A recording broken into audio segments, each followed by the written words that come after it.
Geek Tank Radio on 98.1 The Max. Welcome, everyone. We are the Geek Patrol, and our microphones don't have a stun setting. Today, we're joining you from inside the stomach of a pregnant space whale. You know, in a few minutes here, we're going to have a shuttle at our disposal, which... See, you guys at home don't understand. Joe was worried this was going to be tasteless. Yeah. I didn't realize it was going to be humorless. What does a Purgle midwife look like? Well, I don't know. I mean, I thought it's all natural birth. And Imagine Joe in a wig. Do they come out at hyperspace speed? I was going to say, do they have hyperspace capabilities at birth? Because that's what I was sort of counting on. Or how do you track down the baby if it comes out at hyperspace? I don't know. But, see, this is why we don't have enough time to talk about the things we want to talk about on the show. Is you just can't slow down, dude. Good point. Anyway, welcome to Geek Tank Radio, everybody. Well, you never know where we're going to be. You always pose the interesting questions, Max. Okay. And that's something for the listener. They can ponder that as they listen today. Weigh in, send us an email. Let us know what you think. Absolutely. I'm Joe Thorderson here with my friends Brandon Olmstead and Alan Gilbreth and our buddy Max over there behind the glass. And I wonder what we'll talk about today. Let's see. A certain Disney Plus series wrapped up, Ahsoka. We have to talk about that. And there's not a lightsaber laying on the table, so. And if you remember, last week Brandon wasn't here. We're going to say he was on assignment, even though technically you were on vacation. And you were basically, where were you? Tell people where you were. Maybe we can get a field report. I was in Anaheim. I spent 2 days at Disney, and I went into Burbank to spend a day at Halloween Town. Oh, I don't know what that is. So I didn't make it up to LA. I'm still trying to figure out how he's back if he went to Halloween Town. Because that's why I asked him earlier. I said, "Did you get deported?" Because that's the only way I could think to get you out of there. Well, no. See, there's a certain rule within Halloween Town, which I'll get into later, that explains why I couldn't be there for very long. Well, you were in Disney. You were sending pictures. You were posting things. But I'm really sort of curious because you told me, I think that I can say this on the air. Yeah. You said this was a sort of a family trip, and as a matter of fact, your family treated you to this trip. Right. My wife and my mother-in-law conspired to get me out of town because usually when I take any kind of time off, I'm either working a convention or I don't leave the house. Or you go to a cabin in the woods in the middle of nowhere and watch horror movies. I honestly, I'm just going to be honest with you, Joe. I do not take time off for that. I just do it on the weekend. Okay, but the question is, would you have made this trip if you were paying for it? That's what I'm curious about. Well, seeing as how I'm already conspiring to send myself back, yeah, probably. Okay, there we go. All right. Well, what do you want to tell us about this? Because right now you got a nice. It's a pretty impressive lightsaber. Okay, yes. So I'm sitting in here, and I have the Cal Kestis lightsaber from Jedi Fallen Order, complete with the battle damage and everything like that. There was a slight mishap when it came to shipping, and I don't have the one that I built at Savi's workshop because a friend of mine who was with me, we got our lightsabers mixed up. I sent my things through airmail, so of course it got here quicker. He went with ground, which means we may see it sometime in December. And you know the suffering going on because when you want this, you want it. You want it now. Yeah, and there's nothing better when you've gotten back from a trip like this than to show off your wares, the spoils of war, sir. Well, what is it like there? I've never been to Disneyland or Disney World, and so it's kind of I don't know. I had neither, and that was what shocked a lot of the people that I was with because I was with my wife's family because again she conspired to get me out of town, and then to as part of that whole thing, she is out of town this week because she's going to a Pink concert with her mom and sister in Phoenix. I think I had more fun. Yeah, but you know how I feel about concerts. The bigger they are, the less music I'm hearing, the more agitated I get. Okay. But I turned into a 7-year-old. I was running wild through Disneyland with a buddy of mine who kind of went because he goes to Disney all the time. He's been to Disneyland. He's been to Disney World. He's been to Disney Tokyo. The only one he hasn't been is the Euro Disney in Paris, and that's actually on his trip list for next year. So he knew where to go, what lines to get in, and all the other. And of course, and this is what will appeal to Alan is that I hit Disney just as the Halloween season comes in. The Haunted Mansion is Nightmare Before Christmas themed. The fireworks displays are Halloween Screams instead of Disney Dreams. Unfortunately, the Oogie Boogie Bash, which was going to happen at California Adventure, has been sold out since June, so we couldn't get tickets to that. But that's kind of like this giant Halloween party, full on costumes, everything else like that. And I'm not just talking about the cast members there, Right. And then I also got a chance to dine at Cafe Orleans, where I sat around like a good Southern gentleman, sipping on mint juleps and judging those around me. Wait, so they have different themed like places to eat, like it's like everything. It's like every section of Disney is just like has its own thing. You've got Tomorrowland, you've got Frontierland, Adventureland, Fantasyland, the New Orleans Square, which is where like the Haunted Mansion and stuff is, and Pirates of the Caribbean, and then of course there's Galaxy's Edge. Well, there you go. Yeah, I was wondering about that. You walk into Galaxy's Edge, and it is literally like walking into a spaceport in the Star Wars universe. I mean, and you do. I got to see Kylo Ren accost some young kids to make sure that they weren't Jedi sympathizers. It was interesting. It was interesting. I mean, all of our stuff got shipped out through First Order Cargo. Right. That's First Order funnier. Cargo, that's what they call it. That's the place within Galaxy's Edge where you can go and ship all your stuff that you just spent entirely too much money home, so you don't have to put it on a plane. Okay, you said when you showed us this lightsaber, I'm like, oh gosh, okay, he spent like $400 on it, but it was less than $200. Yeah, it was less. I think it's actually pretty reasonable. This was less than $200, and then of course the one you build is only like $237. You get the saber, the blades, all the pieces. You get the sheath and everything. It's it's a really good deal. I mean, it's high end, so it's a little expensive, and it's Disney, so it's got the Disney tax. Right. But it was. I would go back. I was wondering if you'd go back. I need to train better though, because I am not used to walking that much. I have a car for a reason. Right. Oh, you're on your feet all day, right? Yeah, at this thing. So. And that first day, you want to cut them off. Okay.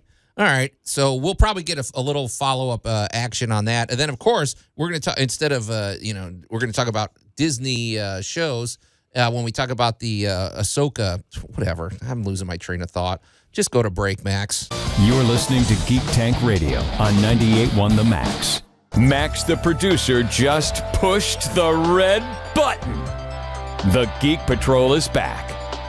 Okay. I'm still trying to figure out what that thing does. It hits record, Joe. Okay. There's still a rumbling. He does it just all started. the time. All right. Well, I know he threatened those ejector seats, but I don't know if they've been installed yet. Anyway, welcome back to Geek Tank Radio. You don't know if everybody. they haven't yet. Exactly.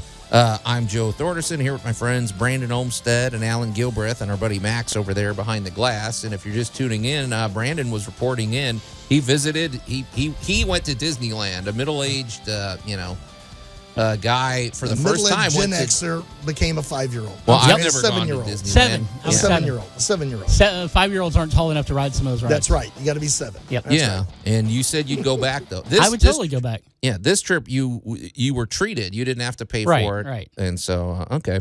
Well, speaking of Disney and Star Wars, how could we fail to discuss the Ahsoka wrap up? And I'm going to do my best to not sound like just a complete hater, but I'm going to let you guys lead the discussion right now. I'm going to go ahead and say it. It's like the show was so good leading up until that last episode, and it left so much dangling.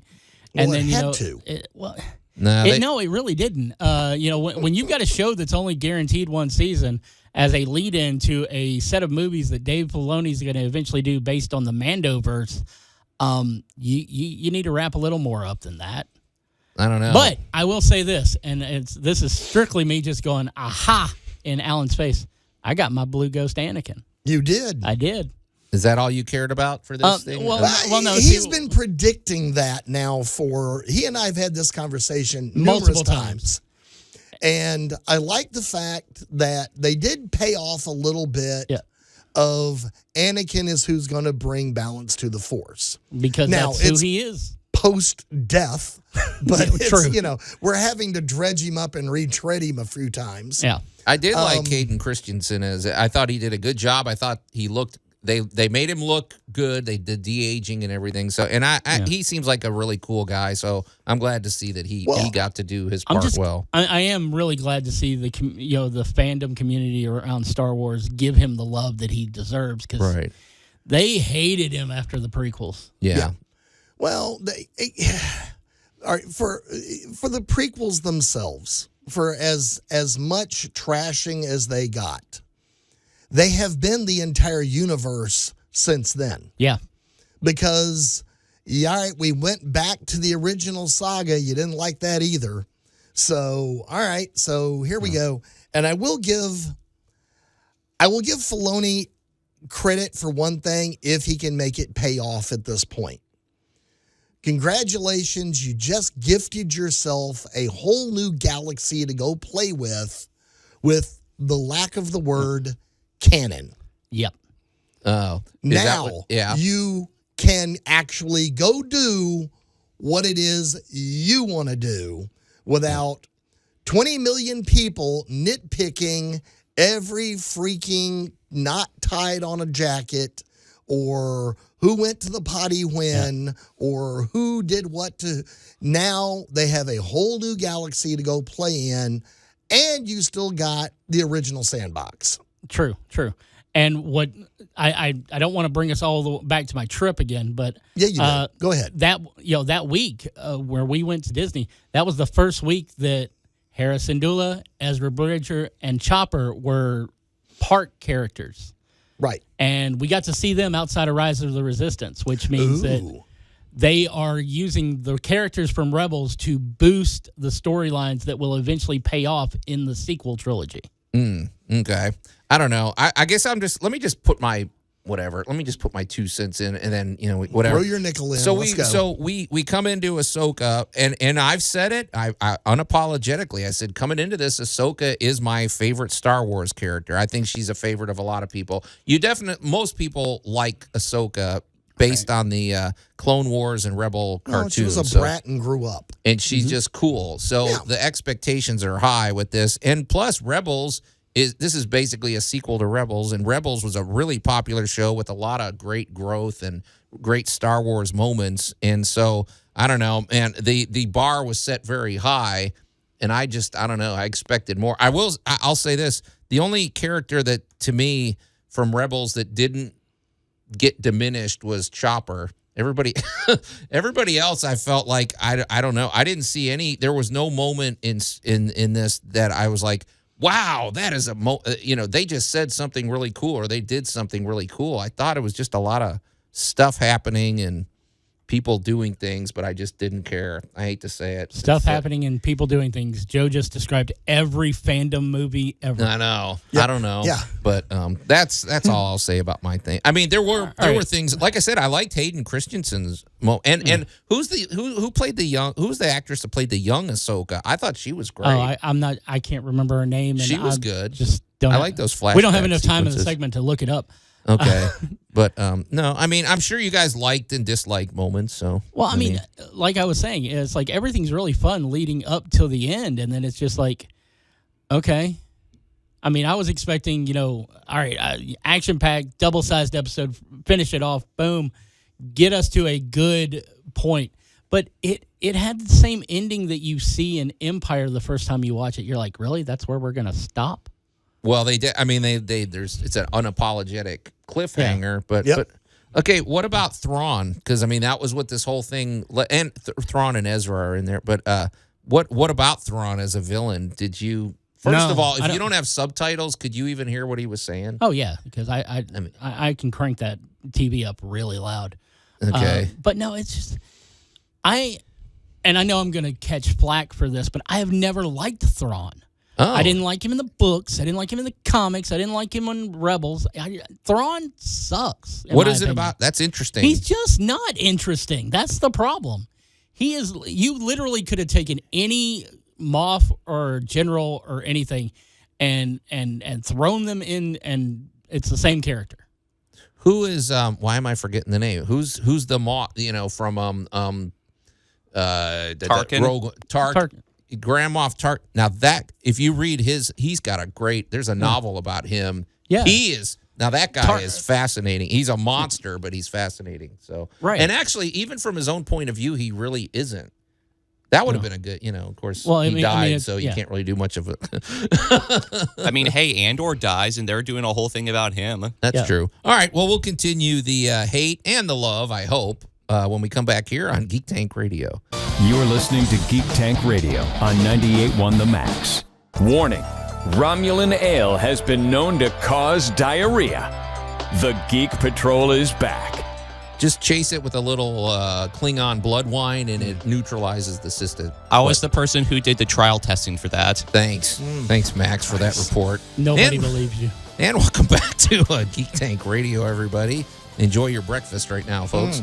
I'm Joe Thorderson here with my friends Brandon Olmsted and Allan Gilbreth and our buddy Max over there behind the glass as we mix genres. But, I mean, how could we fail to talk about Star Wars today? And, boy, we're lucky the microphones aren't on during our break because all we've done is, rip beloved characters.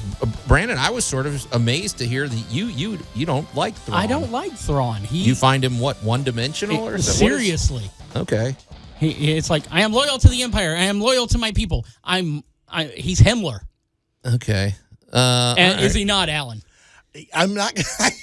Don't point at me right now because I'm not going to argue with you on that one. It's all right. It's a character that has, if you read the book, you'll like Thrawn as a character. I've read the book. It's a big book too. I've read it. You don't care. I've read Heir to the Empire. And did a live show at a convention with the author. Yeah. Okay. So, it's a character that has entirely too much potential. And most of the books you've read about him no longer exist within canon because Disney marked most of those not real. The only Thrawn parts that are canon are the things that Disney has shown us. That seems really silly. Well, I don't know how you uncanonize something. I mean, that's weird. Lucas has always said that the novels are not canon. That's why he can on a whim go, I'm going to change this. I'm going to change that. All right. That's why they refer to them as the legends. Your book verse versus your comic book verse versus your movie verse. Yeah. To keep using and overusing the phrase verse. You have different potential and the different ability to show how a story is developed, and they're each their own unique way. A comic can go directions that a live-action movie cannot.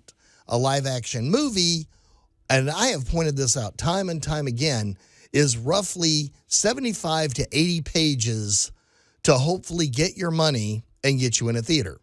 You don't have a lot of time. And the more quote-unquote canon you got to shove in those 80 pages, the harder and harder and harder it gets to be entertaining.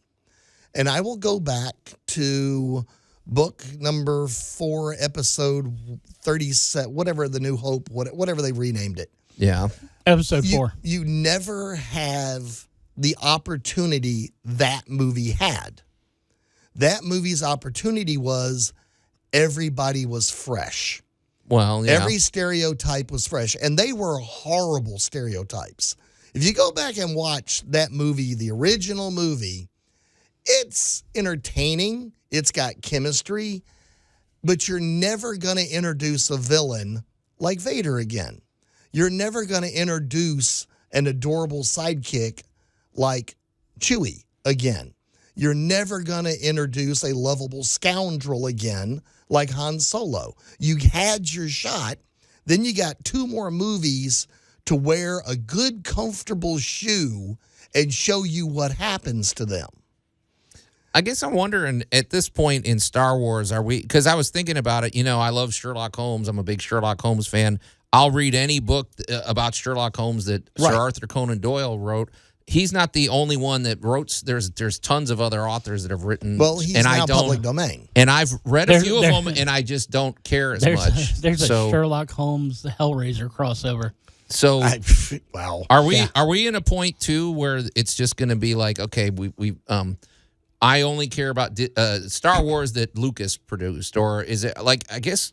Well, I'm no, just wondering. There's so many people with their hands in the cookie jar that I don't know. It's hard to keep track of because I love Andor. Right, right. You know, I don't know. I think our biggest issue right now is the fact that we have such high hopes because of what we've been given already that we were expecting more than actually is being given. Yeah. That doesn't make this bad. It just doesn't make it what we're expecting. Yeah. And I think they're operating in a very limited area of time in this universe because this universe expands both space and time. We have yet to see anything about the Old Republic and Darth Revan. Like, we should be tapping more into the way back elements of Star Wars. Amen. Okay. I would love to learn about Okay, that. I would- Amen, brother. I would like to go ahead and take a moment to go, you guys really need to pay attention to Star Wars Celebration. Yeah. I never. 'Cause Yeah. it's on the way. We are getting a movie that starts off with basically the first Jedi. It is the beginning of the Order, like from the ground up. And I don't remember who they said was doing it, but I know it's somebody where you're like, he's going to make a Star Wars movie? I hope it's some, but see, that's the whole thing. Because whoever made, what is Tony? Who made Andor? You know, if why can't I think Tony Gilchrist? I think Gilroy. Gilroy. It just depends. It's another one of these where the subject matter could be fascinating, but it's all about who's in charge of the ship. So I mean, that's the thing. So I don't just take it as okay. Well, they're talking about this because I mean, this show Ahsoka was talking about one of my favorite characters, and I wound up not caring at all. So Right. I don't know. And to think about it, it is one of your favorite characters being written by the person who created her. Which makes no sense to me because we It always makes absolutely perfect sense in the scheme of things because, the story notes that led to Luke being, a hermit who ran away from his responsibilities just like every other Jedi that fails. I said it. So you've got Ahsoka, being written by the guy who created her, and she's trying to keep herself from becoming what her master became because she was trained to be a Jedi in a time of war.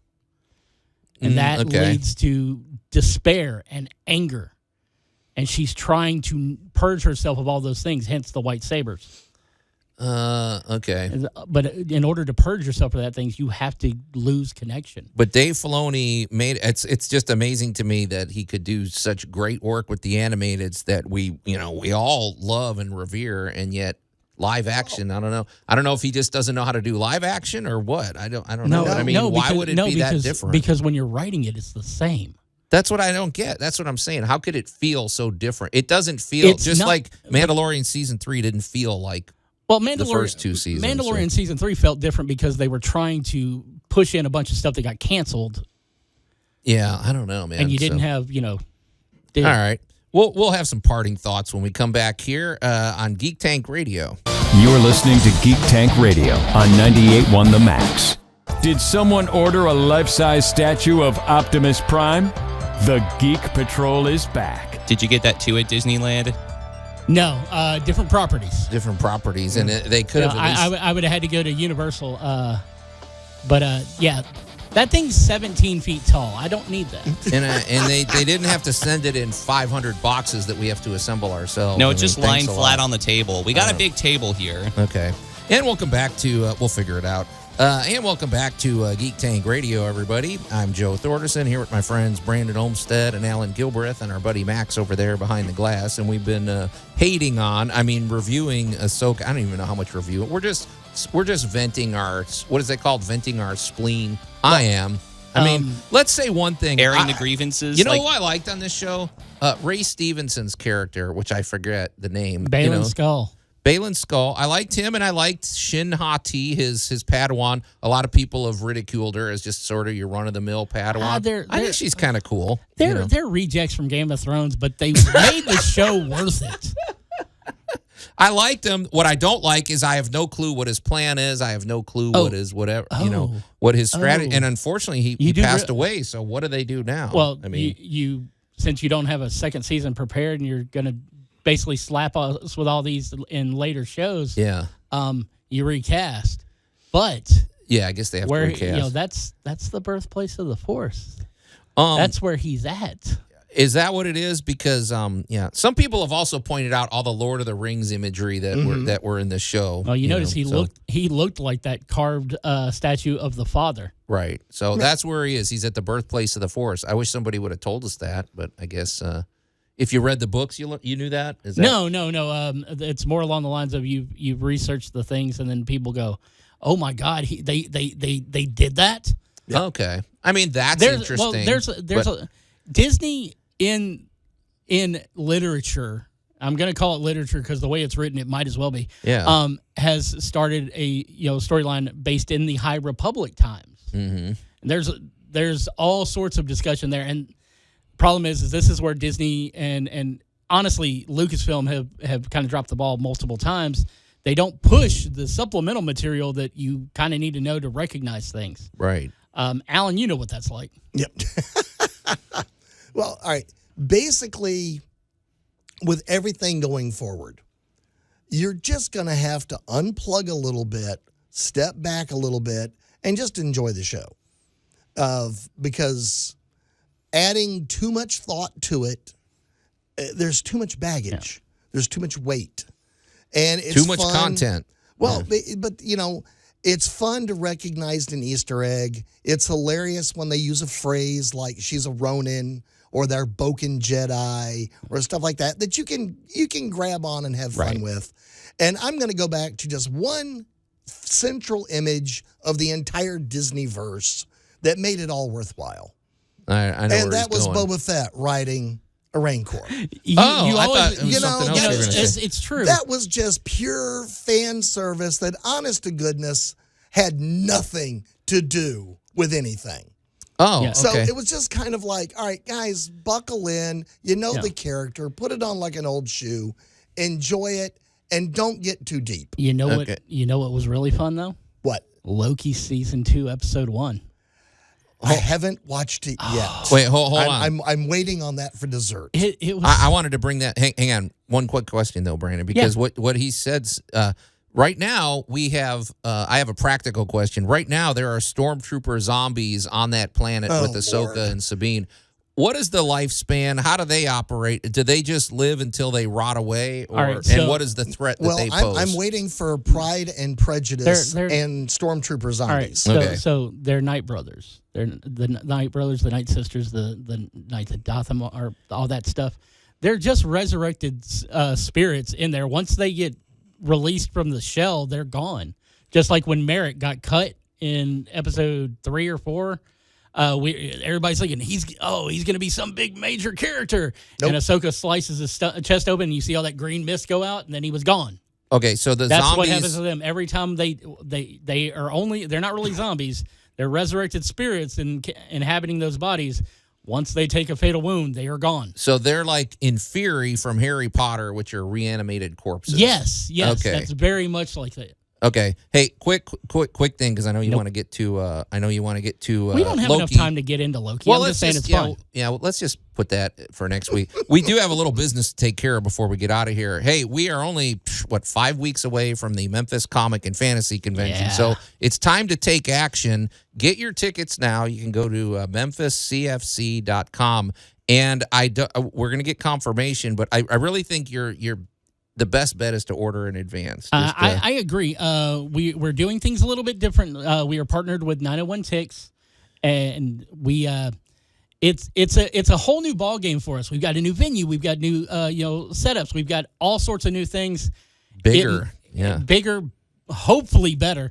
But it might be a good idea to get your tickets in advance. Yeah, I would do that. And also, if you're new to the Memphis Comic and Fantasy Convention, so it's coming up November 10th through 12th at the University of Memphis Holiday Inn, which is a really fun venue. It's perfect for a convention. It is laid out exactly the way we need it, which we're excited about. It's a central location, free parking. We're going to do a lot of partnerships with the university students and all that. And we purposely keep our tickets very affordable so you can bring your whole family. We have lots to do for all ages, and it's really too much to describe here. So check out the website, memphiscfc.com. I'm going to hit folks with a couple of highlights that I definitely think you should check out. Yeah. For the first time ever, we are partnered with Memphis Esports and Uplay. They will be giving away actually, It is a $2,000 classic gaming console that plays 2,600 games. Yep. Somebody's going to win that. It's a right. contest, Somebody's going to win this. yeah. I don't know how they're giving it away. They're in charge of those rules. No, it's a competition. You But have to earn it's it. So yeah. And then, of course, for the first time ever, we're partnered up with Grind City Movie Madness, which is a film group here in town. They're going to be doing a trivia and a debate, presentation. Right. You got to check out our cosplay contest. Jesse Gaston always does an amazing job with our cosplayers. And coming back once again is the Piranha Room with a much larger setup. We're going to have blacklight artists. We're going to have goth music. We're just going to have a lot of fun. And that is at 8 o'clock on Saturday, November 11th. Yeah. Joe, are we going to do like we did last year? Yeah, but we don't have any more time to plug it. Go to memphiscfc.com. The show's over, you guys. We got to get out of here. So until next week, we are the Geek Patrol, and I am Joe Thorderson. I'm Allan Gilbreth. I'm Maximilian. And I'm Brandon Olmstead, already ready to take another vacation from this place.